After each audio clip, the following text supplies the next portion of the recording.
Hello students, welcome back to my channel. आज इस video में हम क्लास 6 के चैप्टर 1 हिस्ट्री का chapter 1 what, where, how and when के बारे में पढ़ेंगे। इसमें हम ह्यूमन हिस्ट्री के बारे में पढ़ेंगे कि कोई चीज़ क्या चीज़ हमारी हिस्ट्री में हुई, कहाँ हुई और कैसे हुई और कब हुई। तो इस बारे में जानना ही है हिस्ट्री की शुरुआत।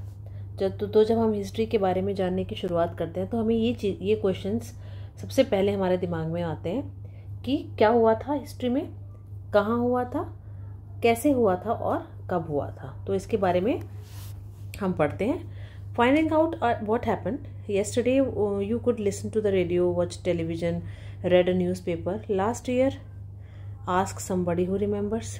And but what about long and long ago? Let's see how it can be done. तो कह रहे हैं कि अगर आपने कल कुछ काम किया होगा, रेडियो सुना होगा, न्यूज़पेपर पढ़ा होगा, तो आपको थोड़ा याद होगा। लेकिन लास्ट ईयर क्या हुआ होगा, किसी से पूछो तो क्या उसे याद है? तो कितने समय पुरानी बातें हमें याद रहती हैं, इम्पॉर्टेंट ये है।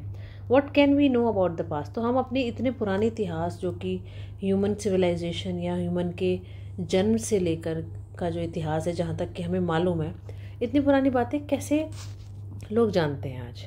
तो there are several things we can find out. Where people ate, हम बहुत सी चीज़ें जानते हैं कि लोग कहाँ खाते थे। काइंड ऑफ क्लोथ्स दे वोर, किस टाइप के कपड़े पहनते थे, किस टाइप के घरों में रहते थे, एंड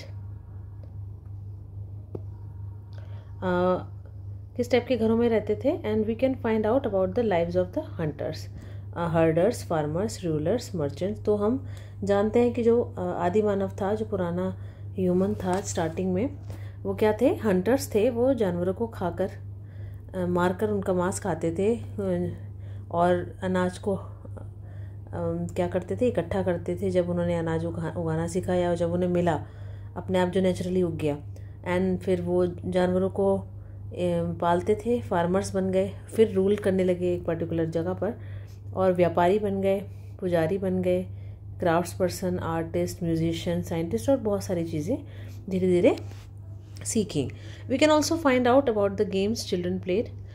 फिर ये भी पता चल जाता है हमें कि बच्चे किस तरह के गेम शुरुआत में खेलते थे। आज जो गेम्स हैं, अब तो आजकल बच्चे वीडियो गेम्स ही खेलते हैं, सबसे फेवरेट गेम है उनका। आजकल तो आउटडोर एक्टिविटीज़ बिल्कुल बंद हो गई हैं, क्योंकि बच्चों का फेवरेट गेम है वीडियो गेम्स खेलना। And the stories they heard, और जो कहानियाँ वो सुनते थे, the place they saw and the songs दे सैंग। तो आज हम इनके बारे में जानते हैं। और हम क्या जानते हैं? Where did people live. तो find the river Narmada on map 1। तो दिस इज़ मैप 1। तो इसमें क्या है? इसमें रिवर नर्मदा आप ढूंढिए कहाँ है। तो रिवर नर्मदा, ये आपको रिवर नर्मदा नज़र आती है। तो इसमें क्या है? People have lived along the banks of this river. तो हमको ये बात शायद पता नहीं हो कि लोग अक्सर पुराने समय में उनका मेन काम क्या होता था? खेती करना। जब उन्होंने हंटर और गैदरर्स की भूमिका से थोड़ा अलग करने की कोशिश की, तो उन्होंने क्या किया? एक जगह सेटल होना शुरू किया, खेती करना शुरू किया। तो वो खेती ईजिली कैसे हो सकती थी? पानी की वजह से। अगर कहीं पानी अच्छा होगा कि इरिगेशन कर सके खेतों की, तभी तो लोग वहाँ रह पाएंगे। तो इसलिए लोगों ने स्टार्टिंग में क्या किया? ज़्यादातर नदी के किनारे ही अपना घर बसाने लग गए। And some of the earliest people who lived here were skilled gatherers. उनमें से कुछ लोग ऐसे थे जो गैदरर्स भी थे, and that is people who gathered their food and they knew about the vast wealth of the plants. और वो क्या जानते थे? जो आसपास के जो जंगल हैं, उसमें जो प्लांट्स हैं, उसमें कितनी काम की चीज़ें, इंपॉर्टेंट चीज़ें मिलती हैं।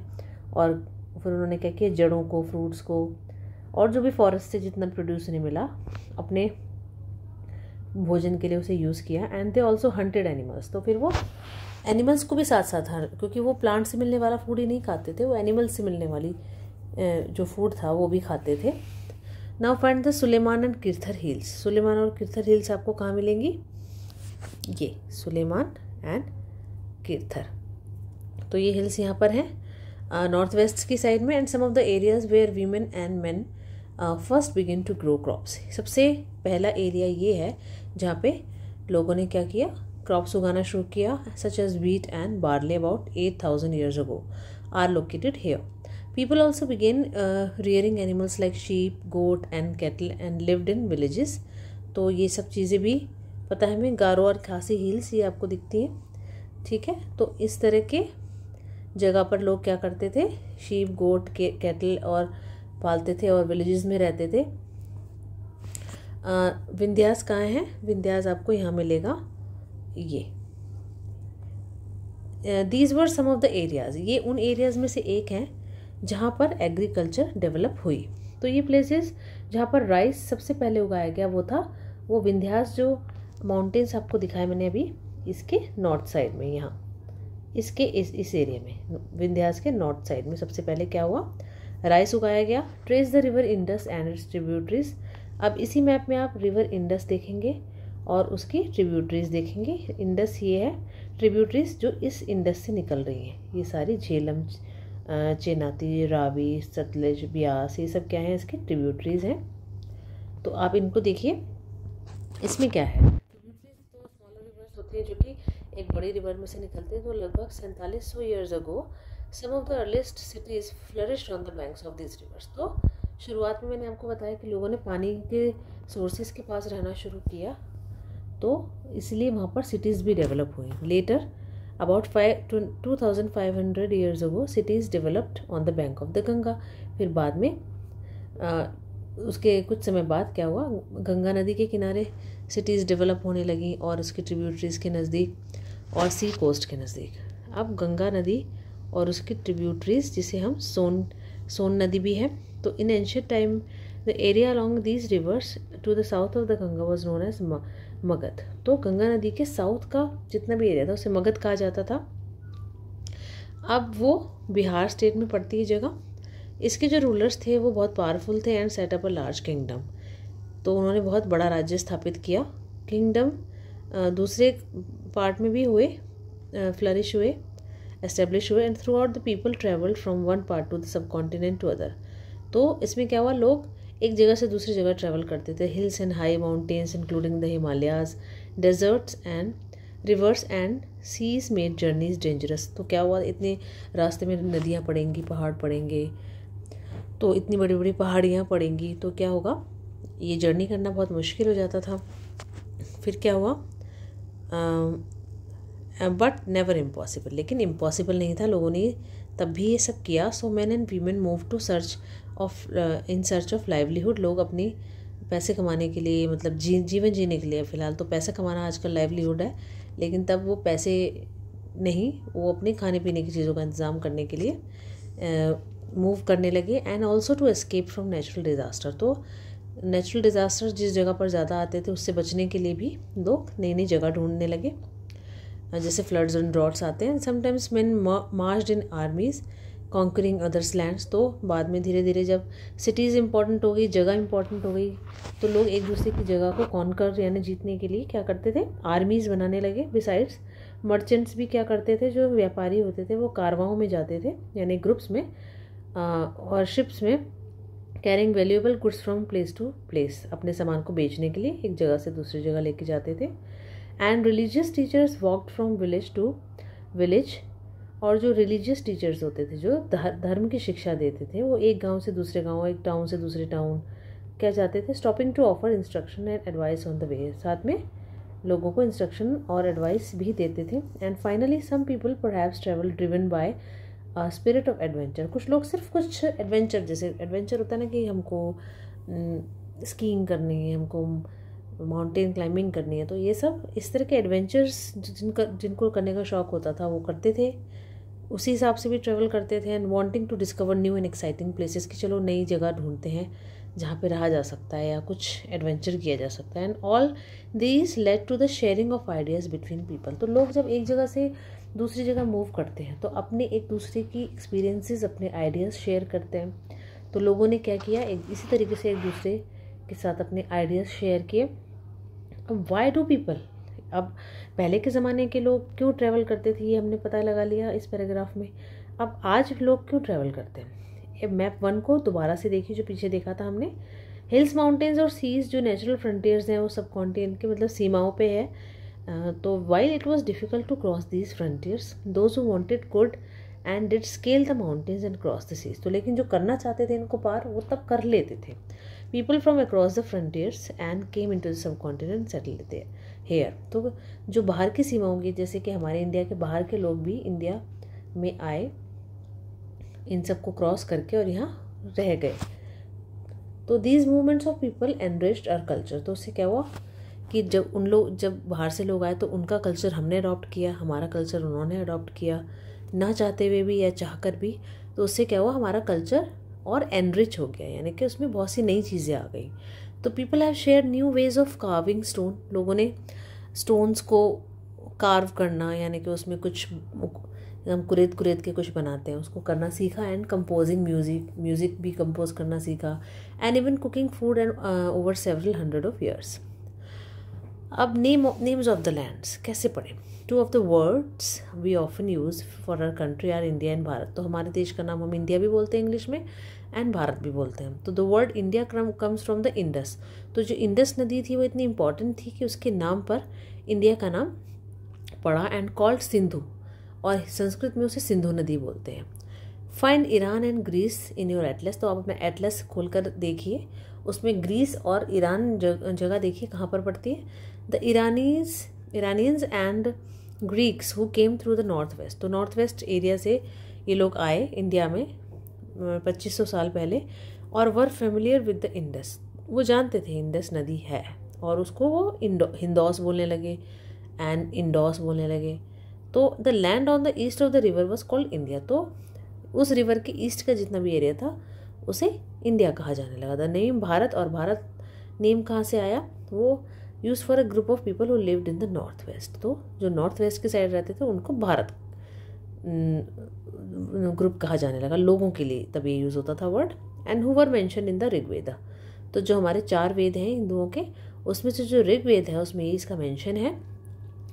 अर्लीस्ट कॉम्पोजिशन इन संस्कृत। तो ऋग्वेद क्या है, संस्कृत में लिखी जाने वाली शुरुआत की सबसे अर्लीस्ट कॉम्पोजिशंस में से एक है।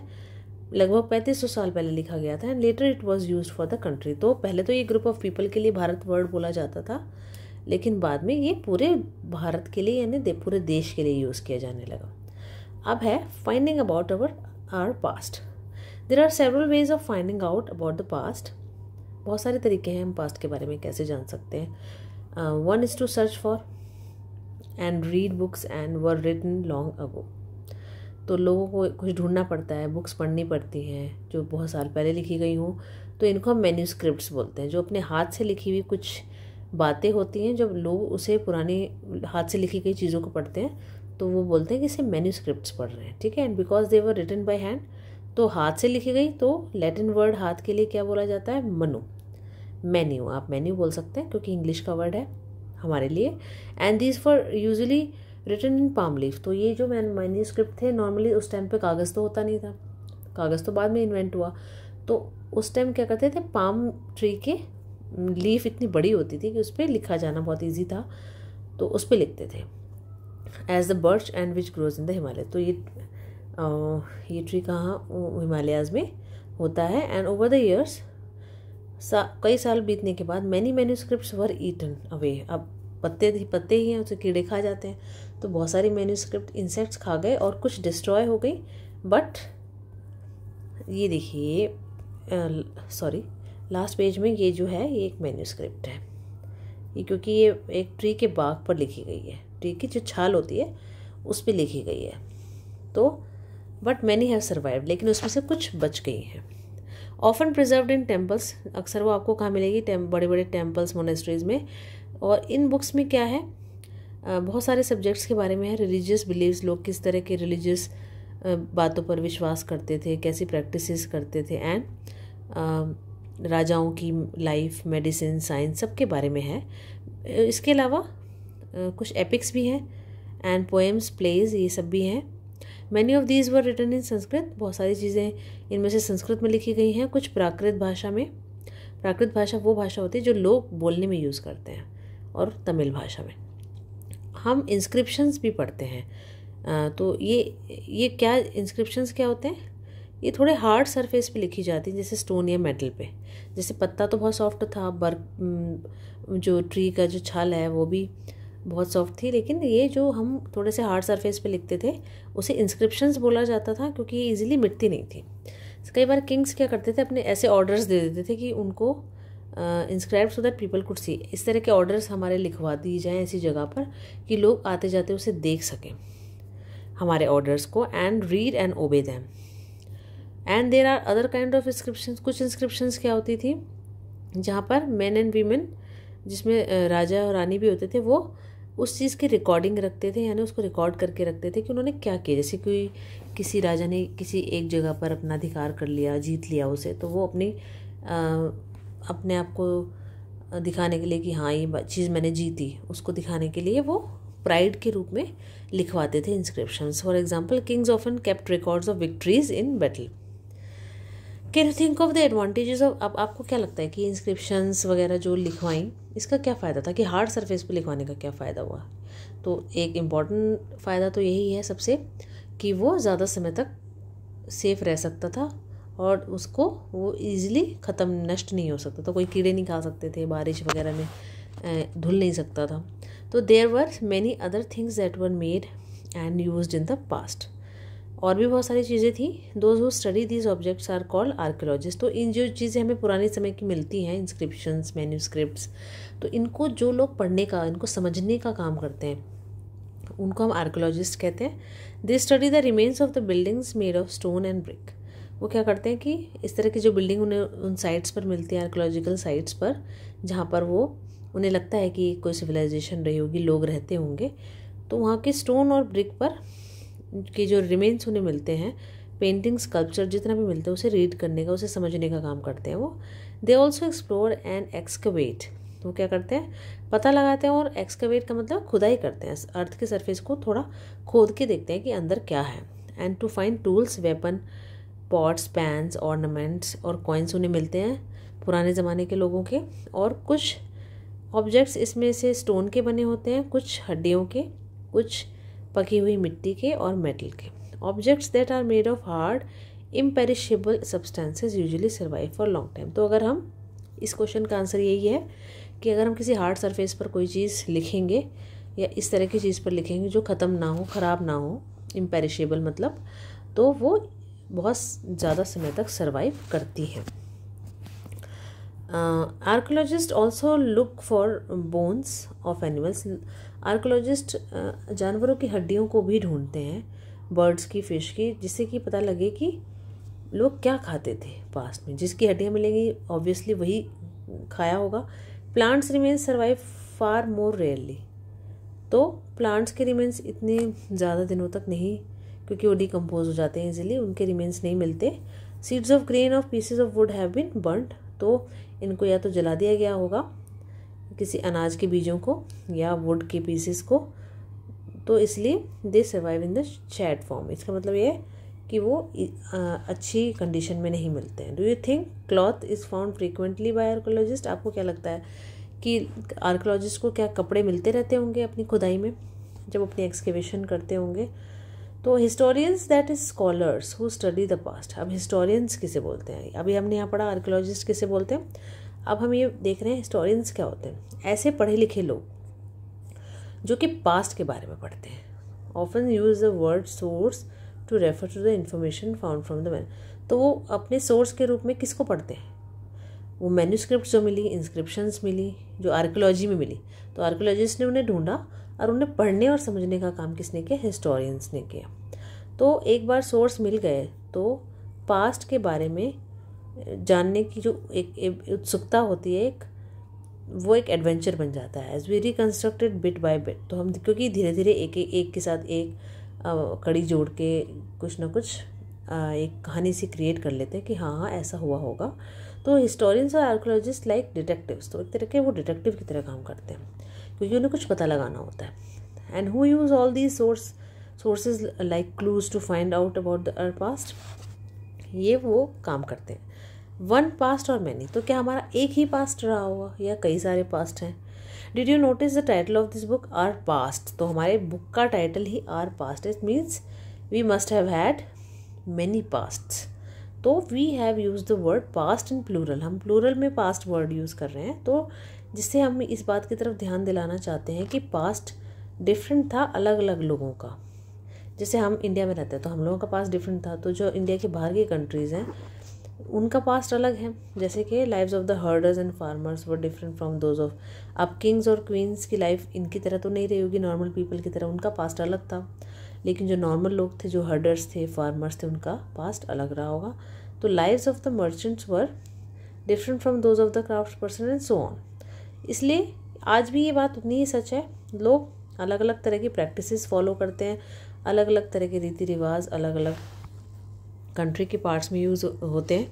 फॉर एग्जांपल आज ज़्यादातर लोग क्या करते हैं, अंडमान आइलैंड में रहने वाले, वो अपना फूड अभी भी फिशिंग, हंटिंग और फॉरेस्ट प्रोड्यूस कलेक्ट करने से कमाते हैं। और इसके कंट्रास्ट में जो ज़्यादातर लोग सिटीज़ में रहते हैं वो दूसरों पर डिपेंड करते हैं उनकी फूड की सप्लाई के रूप में। तो डिफरेंसेस जो इस तरह के एग्जिस्ट हैं वो पास्ट में भी होते थे। और इसके अलावा एक और टाइप का डिफरेंस है, we know a great deal about the kings and the battles. तो हम बहुत सारे लोगों राजाओं की लड़ाइयों के बारे में जानते हैं क्योंकि वो उनके रिकॉर्ड्स रखते थे कि उन्होंने क्या कौन सी जगह को जीता। जनरली ऑर्डिनरी पीपल जो हंटर्स, फिशिंग फोक, गैदरर्स, फार्मर्स, वो इस तरह के रिकॉर्ड्स नहीं रखते थे, क्योंकि इसलिए हम उनके पास्ट के बारे में ज़्यादा नहीं भी जानते। तो आर्कियोलॉजी लेकिन हमें इस चीज़ में हेल्प करती है कि हम उनकी लाइफ के बारे में थोड़ा जान पाएँ कि वो किस टाइप की चीज़ें खाते थे, कैसे घर में रहते थे, क्या क्या चीज़ें यूज़ करते थे। तो इस सब का क्या मतलब जो अभी हमने इस चैप्टर में पढ़ा। अगर कोई आपसे पूछे डेट, तो आप क्या बोलोगे, डे, मंथ, ईयर, इस तरह से बताओगे। तो these year are counted from the date generally assign to the birth of the Jesus Christ. तो हिस्ट्री में जब हम क्या करते हैं, हिस्ट्री में डेट को कैसे पता चलती है, तो वैसे तो अब इंसान का पैदा हुआ, ह्यूमन का पैदा हुआ पता तो है नहीं, लेकिन हम एक अपनी कन्वीनियंस के लिए हमने एक मिड पॉइंट चुना। मिड पॉइंट क्या था, जीसस क्राइस्ट का जन्म। तो जीसस क्राइस्ट जो थे वो जब पैदा हुए उससे पहले का टाइम और उससे बाद का टाइम। तो इससे पहले का टाइम को हम बोलेंगे बिफोर क्राइस्ट, और जो इसके बाद का टाइम होगा वो हम क्या बोलेंगे, एडी। ठीक है। तो all dates above the before the birth of Christ are counted backwards and usually have the letters BC added on, and in this book we will refer to the dates going back from present using 2000 as our starting point. तो क्या बोल रहे हैं, तो 2000 जैसे कि है in something, ऐसे करके जब हम अपनी डेट ऑफ बर्थ बताते हैं तो ये is counted from the 2000 means 2000 years after the birth of Christ. तो जीसस क्राइस्ट का जब बर्थ हुआ उसके 2000 साल बाद को हम बोल रहे हैं कि ये सन 2000 चल रहा है। तो अगर हम आज 2021 में है, इसका मतलब ये है कि जीसस क्राइस्ट का जब बर्थ हुआ उनके बर्थ के 2021 साल हो चुके हैं। तो क्योंकि हम अपनी कन्वीनियंस के लिए, जिससे हम अपनी डेट्स को याद रख सकें पास्ट की और फ्यूचर की। तो आज इस चैप्टर में हमने पढ़ लिया। अब ये देखिए, हाँ जैसे मैंने आपको पुरानी बताया था, बिफोर क्राइस्ट था जो क्राइस्ट के, जीसस क्राइस्ट के बर्थ के पहले का। और कई बार आपको एडी भी दिखता होगा, एडी भी लिखा होता है, इसका मतलब होता है एनो डोमिनी। इसका मतलब ये है कि in the year of the lord, इसका मतलब ये है 2012 can also be written as AD 2012। Sometimes CE भी यूज़ किया जाता है एडी की जगह पर, और बीसीई इंस्टेड ऑफ बीसी। ठीक है। तो लेटर सीई का मतलब है common era, before common era. तो we use these terms before the Christian era is now used in most countries of the world, and India we begin using this form of dating from about 200 years ago. तो and sometimes letter BP means before present. तो ये सारे words use किए जाते हैं, तो आपको अभी याद रखना है। ठीक है। और दुनिया से आप इसको पढ़ देखिए, इंस्क्रिप्शंस हैं, इनके बारे में भी आप पढ़ सकते हैं। ये इंडिया के बाहर की जगह पर जो हो रहा था हिस्ट्री में, ये उसके बारे में है। तो ये चैप्टर हमारा ख़त्म होता है। इस चैप्टर में जितनी भी चीज़ें थी आज आपको अच्छी तरह से समझ में आ गई होंगी। अगर कोई चीज़ आपको ये वीडियो कैसा लगा या कोई चीज़ नहीं समझ में आई तो आप मुझसे कमेंट बॉक्स में पूछ सकते हैं। और इस वीडियो को प्लीज़ ज़रूर लाइक करें और मेरे चैनल को सब्सक्राइब करें। अगले वीडियो में हम नेक्स्ट चैप्टर कवर करेंगे। Thank you so much for now.